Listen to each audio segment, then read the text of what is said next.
नमस्कार, खास मुलाकात देख रहे हैं आप। आपके साथ मैं रीना झा बालियान। खास मुलाकात में आज हमारे साथ स्टूडियो में मौजूद है कांग्रेस के प्रदेश अध्यक्ष प्रीतम सिंह जी। प्रीतम सिंह जी, बहुत स्वागत आपका हमारे जी, धन्यवाद।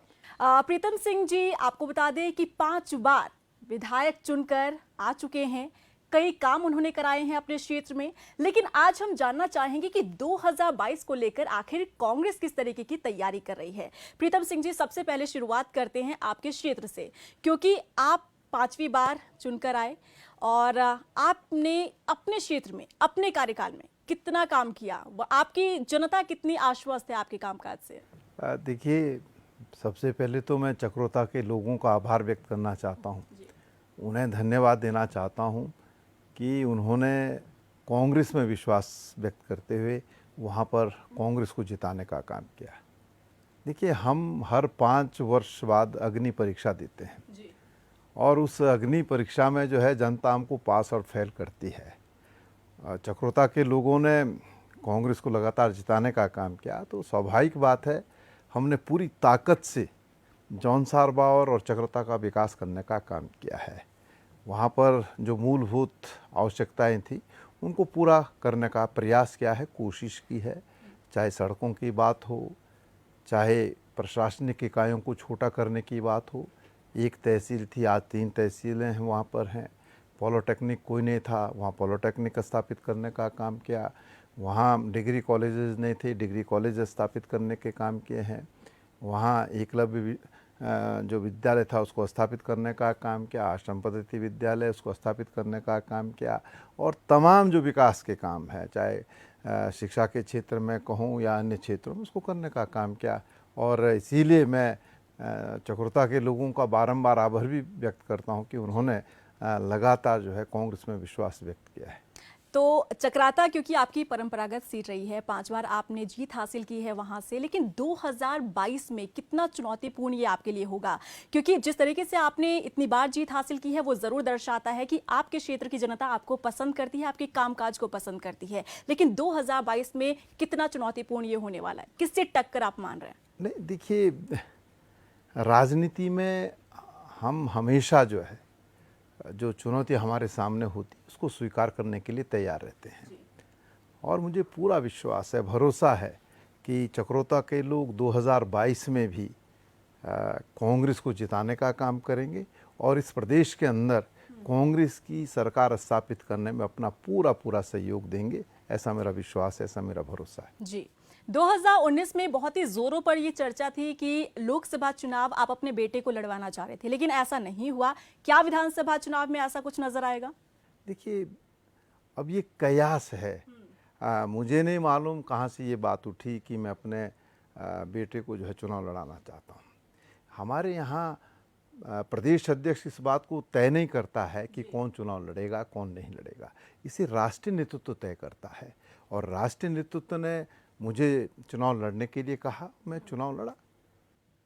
ठीक है, यानी कि संभावनाएं हो सकती है। हालांकि आपने कहा कि कयास है, तो कयास कोई भी लगा सकता है, किसी भी वक्त लगा सकता है, और खास तौर पर अगर वो चुनाव का मौसम हो तब तो कयासबाजी और भी ज्यादा जोर पकड़ने लगती है। नहीं, देखिए, मैं स्पष्ट करना चाहता हूँ, राजनीति मुझे विरासत में मिली है।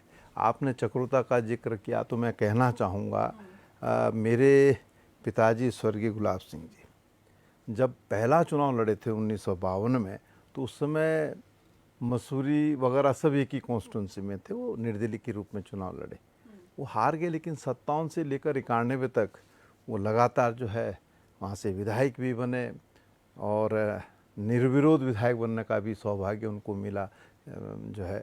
और उसके बाद राजनीति में मैंने प्रवेश किया और प्रवेश करने के बाद उस विरासत को आगे बढ़ाने का प्रयास कर रहा हूँ। मेरा बेटा भी, स्वाभाविक बात है, वेल एजुकेटेड है और जीवन में सबसे कम उम्र का जो है अधिकारी भी रहा है। 4 साल वहाँ नौकरी भी करी, उस नौकरी को छोड़ करके आया है। अब उसकी जो इच्छा है, वो किस क्षेत्र में आगे जाना चाहता है उस पर निर्भर करता है। और जिस क्षेत्र में वो आगे जाना चाहेगा तो स्वाभाविक बात है, हर माँ बाप चाहते हैं कि उनका बेटा जिस क्षेत्र में भी प्रवेश करे वो ऊंचाई को छूने का काम करे। अगर वो राजनीति में आएगा तो वो उस पर निर्भर करता है। 2022 में विधानसभा चुनाव होने हैं, तो क्या लग रहा है 1.5 यहाँ पर साल का ही समय जो है वो बचा है। ऐसे में कांग्रेस की किस तरीके की रणनीति है सत्ता में वापसी के लिए? देखिए, मैं बड़ा स्पष्ट करना चाहता हूँ। जब 2017 का विधानसभा चुनाव हुआ, उस चुनाव में हम परास्त हुए। बहुत सारे साथी हमको छोड़ करके चले गए और एक वैक्यूम था। और मैं राहुल जी का आभार व्यक्त करना चाहता हूँ कि उन्होंने मुझे प्रदेश अध्यक्ष की जिम्मेदारी सौंपी और लगातार तमाम कांग्रेस के साथियों के साथ मिलकर के हमने इस सूबे के अंदर कांग्रेस को मजबूत करने का काम किया। और आज हम ये कह सकते हैं कि 77 विधानसभा क्षेत्रों में कांग्रेस के पास सशक्त उम्मीदवार है।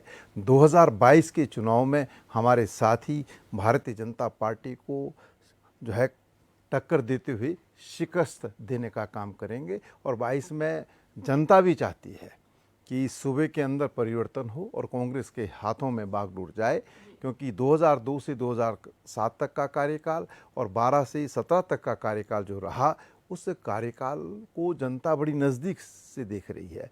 जो विकास हमने प्रारंभ किया था इस प्रदेश के अंदर, उसके बाद परिवर्तन भी हुए। 2007 से 2012 भारतीय जनता पार्टी रही और जो है 17 के बाद आज जो है भारतीय जनता पार्टी की सरकार रही। तो जो परिवर्तन लोगों ने किया था, और 2017 में तो प्रचंड बहुमत के साथ भारतीय जनता पार्टी की सरकार बनाई थी, लेकिन उसके सकारात्मक परिणाम आम जन के सामने नहीं है। और लोगों ने भी निश्चित रूप से मन बना लिया है कि परिवर्तन होना है और 2022 में परिवर्तन होगा और कांग्रेस की पुनर्स्थापना होगी।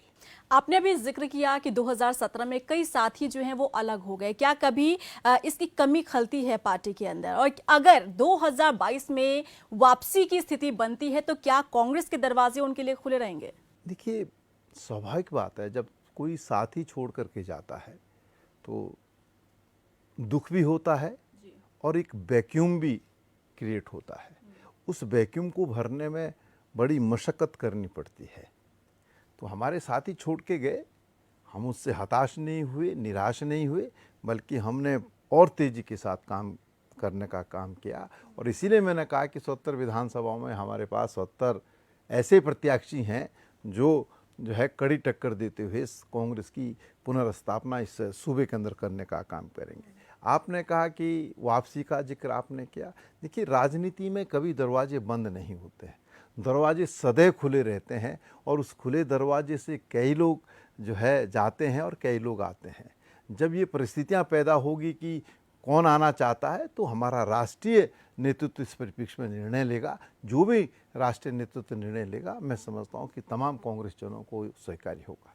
लेकिन जैसा कि आपने बताया कि दरवाजे हमेशा खुले रहते हैं, लेकिन ये वही लोग हैं जिन्होंने सरकार को अस्थिर करने की कोशिश की थी, सरकार को हिलाने की कोशिश की थी। तो क्या आपको लगता है कि ऐसे लोगों की पार्टी के अंदर जगह आप लोगों को रखनी चाहिए? नहीं, देखिए, मैंने कहा ना, आप को ये बात स्वीकार करनी चाहिए कि राजनीति में कभी दरवाजे बंद नहीं होते। बहुत सारे लोग जाते हैं, चाहे वो सुख दे चाहे दुख दे। मैंने कहा ना कि दरवाजे इसलिए खुले रहते हैं कि सुख और दुख का प्रश्न नहीं है। उस दरवाजे से अगर आपका आदमी चला गया तो दूसरा आदमी तो आ सकता है, तो इसलिए दरवाजे हमेशा खुले रहते हैं। लेकिन उन लोगों के लिए जिन्होंने दुख दिया, सर, सवाल मेरा यहाँ पर ये है। हाँ, कि आपने कहा, वैसे तो प्रश्न बड़ा हाइपोथेटिक है। आप कह रहे हैं कि क्या नाम अगर वो आएंगे, मैंने वही कहा कि देखिए, कौन आएगा इसका फैसला प्रदेश अध्यक्ष नहीं करेगा, बल्कि राष्ट्रीय नेतृत्व करेगा। राष्ट्रीय नेतृत्व जो भी निर्णय लेगा, मैं समझता हूँ सब कांग्रेस जन उसको स्वीकार करेंगे। ठीक है। सत्ता पर वापसी का दावा तो आप कर रहे हैं और आप लोग दम भी भर रहे हैं, काम भी कर रहे हैं, कोशिशें भी कर रहे हैं, लेकिन वहीं अगर बीजेपी की बात की जाए तो बीजेपी ये कहती है कि पहले आप लोग अपना अंतर्कलह तो दूर कर लीजिए, पहले अपने घर की लड़ाई तो कम कर लीजिए, फिर उसके बाद आप सोचिएगा। क्या फैक्ट है इसमें? देखिए, मैं एक बात कहना चाहता हूँ, भारतीय जनता पार्टी जो कह रही है, तो मैं समझता हूँ उनको भी अपने गिरेबान में झांकना चाहिए। और एक कहावत है कि जिनके घर शीशे के होते हैं वो दूसरे के घर पर पत्थर नहीं फेंकते। कांग्रेस में आंतरिक लोकतंत्र है और आंतरिक लोकतंत्र में जब लोग अपने भावों की अभिव्यक्ति करते हैं तो कई मर्तबा ऐसा लगता है कि शायद संभवतः जो है कांग्रेस में एक मतता नहीं है। लेकिन मैं दावे के साथ कह सकता हूँ, कांग्रेस का एक एक साथी सोनिया गांधी, राहुल गांधी जी के प्रति पूरी तरीके से समर्पित है और निश्चित रूप से इस सूबे के अंदर कांग्रेस की सरकार लाने में कोई भी कांग्रेस का साथी कोई कोर कसर नहीं छोड़ेगा। अब भारतीय जनता पार्टी का चाल चरित्र चेहरा आपके सामने है, वहाँ कितनी एकमतता है वो आपके सामने है। लेकिन प्रीतम सिंह जी, आप इससे इत्तेफाक तो जरूर रखेंगे कि कांग्रेस के अंदर अंतर्कलह समय समय पर खुलकर सामने आती रही है। सिर्फ हम मीडिया की बात नहीं कर रहे हैं कि मीडिया खबरें बनाती है, ऐसा नहीं है। खबरें आती रही है, ना सिर्फ एक राज्य की मैं बात कर रही हूँ, कई राज्यों में कांग्रेस का यही हाल है। और आप भी इससे इत्तेफाक रखेंगे कि कहीं ना कहीं जो आप लोग चूक जाते हैं, अंतर्कलह को आप लोग नहीं भाप पाते, यही कहीं ना कहीं हार का सामना कांग्रेस को करना पड़ता है, ये कारण रहा है। तो क्या माना जाए, कांग्रेस इससे सीख नहीं लेती क्या? देखिए, आपने जो बात कही कि कांग्रेस में अंतर्कलह है, अगर हम में अंतर्कलह होती तो 2002 में हमने कैसे सरकार बनाई? अगर हम में अंतर्कलह होता तो 2022 में हमने कैसे 2012 में हमने कैसे सरकार स्थापित? 2017 में क्या हुआ सर? नहीं, 2017 में मैंने कहा ना कि देखिए, एक भारतीय जनता पार्टी का एक चाल चरित्र है, जहाँ पर भारतीय जनता पार्टी को जनता द्वारा जनादेश नहीं मिलता है, वहाँ पर अपनी सरकार को स्थापित करने के लिए वो सरकारों को गिराने का प्रयास करते हैं। इसकी वानगी एक बार नहीं कई बार देखने को मिली है। आप देख लीजिए, गोवा के अंदर जो है सबसे बड़े राजनीतिक दल के रूप में कांग्रेस आया था, लेकिन सरकार बनाने का मौका नहीं दिया गया। नॉर्थ ईस्ट में भी कई राज्यों में सरकार बनाने का मौका कांग्रेस को देना चाहिए था, लेकिन वहाँ पर नहीं दिया गया। आप देख लीजिए, आंध्र प्रदेश में कांग्रेस के गठबंधन की सरकार थी, उसको तोड़ने का काम किया गया। मध्य प्रदेश के अंदर कांग्रेस की सरकार को तोड़ने का प्रयास किया गया। राजस्थान के अंदर भी धनबल के आधार पर केंद्र सरकार के संरक्षण में ये प्रयास किया गया, लेकिन वहाँ पर जो है स्थितियाँ वर्तमान समय में सामान्य है। लेकिन सर, आपके उप मुख्यमंत्री ही सामने आते हैं और वो कहते हैं इस बात को। और पूरे देश के अंदर लोकतंत्र पर जिस तरीके से हमला हो रहा है वो आपके सामने है। गुजरात के अंदर विधायकों की खरीद फरोख्त हो रही है, वहाँ तो भारतीय जनता पार्टी की सरकार है, काहे को आप विधायकों की खरीद फरोख्त करने का काम कर रहे हैं? आप मुझे ये बताइए, किस राज्य में जो है क्या नाम भारतीय जनता पार्टी विधायकों की खरीद फरोख्त नहीं करी? तो ये लोकतंत्र पर आघात। आज तक के इतिहास में हमने कभी इस तरीके से लोकतंत्र पर प्रहार होते हुए नहीं देखा है, लेकिन वर्तमान समय में जिस तरीके से लोकतंत्र पर प्रहार हो रहा है, निश्चित रूप से कांग्रेस उसका पुरजोर विरोध करती है। और मैं आपको आश्वस्त करना चाहता हूँ, जो आपने कहा कि भारतीय जनता पार्टी में अंतर्कलह नहीं दिखाई दे रहा है, मैंने ऐसा नहीं कहा कि बीजेपी के अंदर अंतर्कलह नहीं है, मैंने ये कहा कि कांग्रेस के अंदर अंतर्कलह है। हाँ। लेकिन बीजेपी की स्थिति देखो ना इस प्रदेश के अंदर।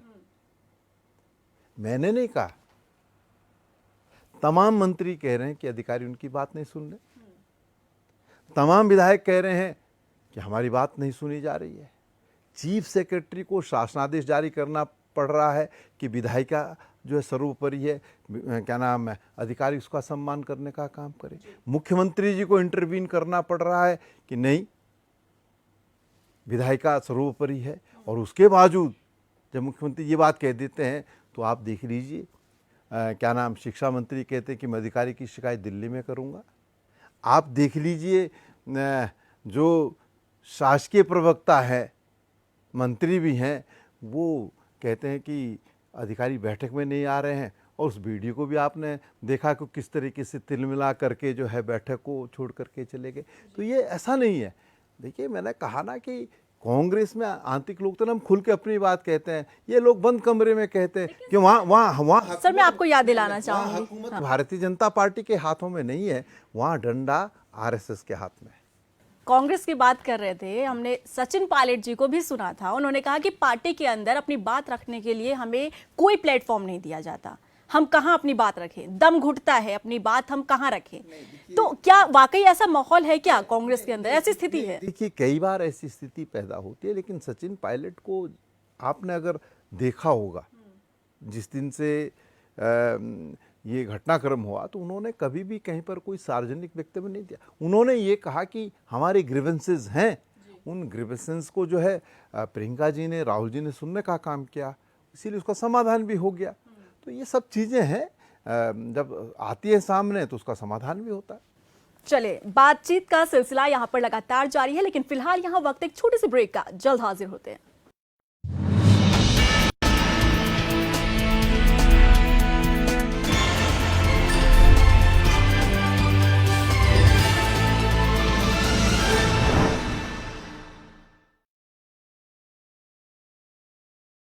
ब्रेक के बाद स्वागत है। लगातार हम यहाँ पर सवाल जवाब कर रहे हैं और हमारे साथ स्टूडियो में लगातार बने हुए हैं कांग्रेस के प्रदेश अध्यक्ष प्रीतम सिंह जी। प्रीतम सिंह जी, अगला सवाल मेरा ये कि 2022 विधानसभा चुनाव को जीतने के लिए आप लगातार कोशिश कर रहे हैं और अब हर वो कोशिशें कर रहे हैं जो कि होनी भी चाहिए, लेकिन क्या लग रहा है कि 2022 में कांग्रेस का मुकाबला प्रधानमंत्री नरेंद्र मोदी से होगा या सीएम रावत से?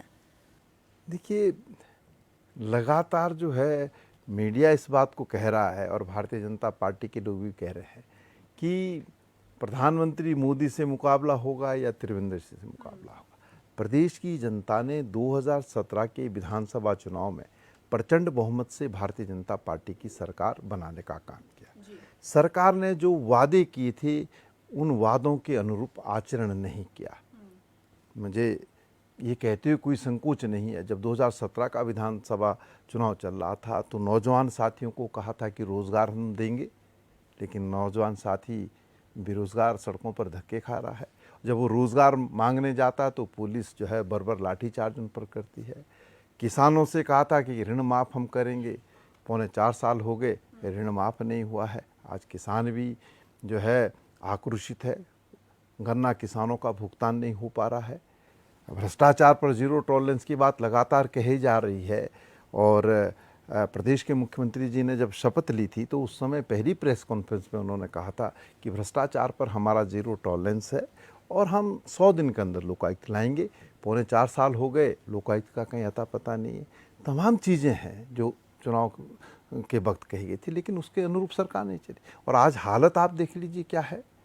आज जो सरकार का दायित्व था उस दायित्व से सरकार पीछे हटने का काम कर रही है। आज कोरोना की इस महामारी में हम किस तरीके से लड़ाई लड़ें, विपक्ष को साथ लेकर के चले, कहीं पर ये प्रयास होता हुआ नहीं दिखाई दे रहा है। सरकार पिंजरे में कैद है। आज हालत ये है, मैं कहना चाहता हूँ कि पहले राफेल, भाई राफेल देश की सुरक्षा के लिए बहुत आवश्यक था, इसीलिए कांग्रेस के रिज्यूम में या यूपीए की सरकार के रिज्यूम में उस पर जो है सौदा हुआ था और मेरे ख्याल से 536 करोड़ के आसपास जो है वो एक विमान मिला जा रहा था। ठीक है सर, लेकिन राफेल तो अब आ चुका है और इसी राफेल के मुद्दे पर आप लोगों ने बहुत ज्यादा उठाया भी था आपने इस मुद्दे को 2019 के लोकसभा चुनाव में, लेकिन क्या हुआ कि धीरे धीरे ये मुद्दा कहीं ना कहीं दब गया। मैं वही कहना चाहता हूँ, अरे भाई, हम इस देश के नागरिक हैं, क्या हमको ये जानने का अधिकार नहीं है कि राफेल जो है वो कितने में खरीदा गया? क्या गलत है? क्या आपको अधिकार नहीं? क्या मुझे अधिकार नहीं? क्यों केंद्र की सरकार मौन है इस पर? हम जब सौदा हुआ था तो एचएएल को जो है हम कह रहे थे कि को पार्टनर, यानी कि देश के अंदर जो है एचएएल के पास ये राफेल का बनाने का ये मामला रहेगा, लेकिन आप अनिल अंबानी जी को ले आए। यही मैं कहना चाहती हूँ सर, बहुत ही जोरों शोरों से आप लोगों ने इस मुद्दे को उठाया जरूर 2019 में, लेकिन फिर क्या हुआ? फिर आप लोग शांत हो गए। हाँ। आपको आप लोग राजनीति में ये चीजें चलती रहती है। हमने विषय उठाया और वाजिब विषय, आज भी ये विषय जिंदा है, आज भी ये विषय जिंदा, ऐसा नहीं कि विषय मर गया। अब जनता ने जनादेश किन मुद्दों पर दिया वो अलग विषय है। मैंने कहा ना कि राफेल, आप कहते कि राफेल आगे साहब 5 आगे और जगुआर जो है उसको नेतृत्व करते ला रहा है। आज हम टेलीविजन खोलते हैं तो सुशांत राजपूत और राम मंदिर। अरे भगवान राम में तो सब लोग आस्था रखते हैं, हम भी तो भगवान राम में आस्था रखते हैं। वो किसी राजनीतिक दल के थोड़ी है या उस पर पेटेंट जो है भारतीय जनता पार्टी के नाम हुआ है। देश के करोड़ों लोग जो है आस्था रखते हैं और भगवान राम का मंदिर बनना, सब लोग उसको जो है। यानी कि आप मानते हैं कि राफेल का मुद्दा अभी मरा नहीं है, राफेल का मुद्दा जिंदा है। सर, चुनाव के साथ साथ मुद्दे भी बदलते हैं, तो क्या 2022 में ये राफेल एक बार फिर से कांग्रेस उठाती नजर आएगी? सर ये बताइए। ये नहीं कह रहा हूँ, आप जरा थोड़ी सी बात जरा सुन लीजिए। मैं ये कहा ना, ये चीजें रही, जबकि आज जो हमारे सामने चुनौतियां हैं, आज देश की अर्थव्यवस्था कैसे पटरी पे आए, इस पे बात नहीं हो रही। महंगाई कैसे कम हो, उस पर बात नहीं हो रही है। भारत चीन सीमा का विवाद सुलझे, कैसे सुलझे, इस पर बात नहीं हो रही है। कोरोना पर हम किस तरीके से कंट्रोल करें, इस पर बात नहीं हो रही है। इश्यूज को जो है डाइवर्ट किया जा रहा है। आपने 2022 का जिक्र करा, 2022 के लिए तो डबल इंजन की सरकार हमारे सामने है। डबल इंजन की सरकार बनेगी तो विकास होगा उत्तराखंड राज्य का। पौने 4 साल हो गए, अभी इंजन स्टार्ट नहीं हो पाया। तो बहुत मुद्दे हैं। हमारी तर्कश में इतने तीर हैं कि वो भारतीय जनता पार्टी की छाती को बेंधने का काम करेंगे। चलिए, दावा तो आप कर रहे हैं सर जीत का। अगर जीत हासिल करती है कांग्रेस, मुख्यमंत्री कौन होगा? आप, हरीश रावत, इंदिरा हृदयेश या कोई और चेहरा? पहले मैं कहना चाहता हूं कि हम दम नहीं भर रहे हैं। जो हालात हैं, जो परिस्थितियां हैं और जो उत्तराखंड के लोगों के साथ छलावा करने का काम जो सत्ता में बैठे लोगों ने किया है, उत्तराखंड की जनता देख रही है। और देश की जनता को आप मानेंगे बहुत धैर्य रखती हैं, और वो जब उनको वक्त मिलता है तो तभी वो सबक सिखाने का भी काम करते हैं। और 2022 में जब चुनाव होगा तो निश्चित रूप से उत्तराखंड की जनता वोट के माध्यम से सरकार पर चोट करने का काम करेगी। आपने कहा कि 2022 में कांग्रेस की सरकार जो तो बन रही, इसमें कोई संशय, कोई दो राय नहीं। सरकार बनेगी और राष्ट्रीय नेतृत्व तय करेगा किसको बागडोर सौंपनी है। जिसके लिए भी राष्ट्रीय नेतृत्व कहेगा, सब लोग उसको स्वीकार करेंगे। जी सर, लॉकडाउन पीरियड में ही एक स्थिति ऐसी आई थी जब सोशल मीडिया पर हमने देखा था कि हरीश रावत को अध्यक्ष माना जा रहा था। आपसे जब सवाल पूछा गया मीडिया की तरफ से तो आपने कहा किसी की साजिश है। क्या लगता है? देखिए, मैंने कभी ये नहीं कहा कि साजिश है। मैंने ये कहा कि राष्ट्रीय नेतृत्व ने मुझे जिम्मेदारी सौंपी है और जब तक मेरे पास जिम्मेदारी रहेगी तो मैं अध्यक्ष के रूप में काम करूंगा।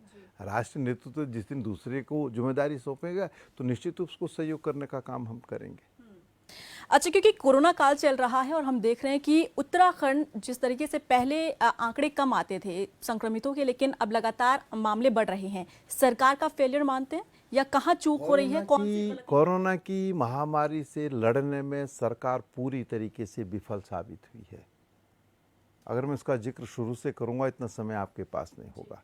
लेकिन आपने कहा कि कोरोना के मरीज लगातार बढ़ रहे हैं। मैं कहना चाहता हूं कि जैसे जैसे आप टेस्टिंग बढ़ाएंगे वैसे वैसे पता चलता जाएगा कि कितने कोरोना के मरीज हैं। और टेस्टिंग बढ़ रही तो बैकलॉग बढ़ रहा है।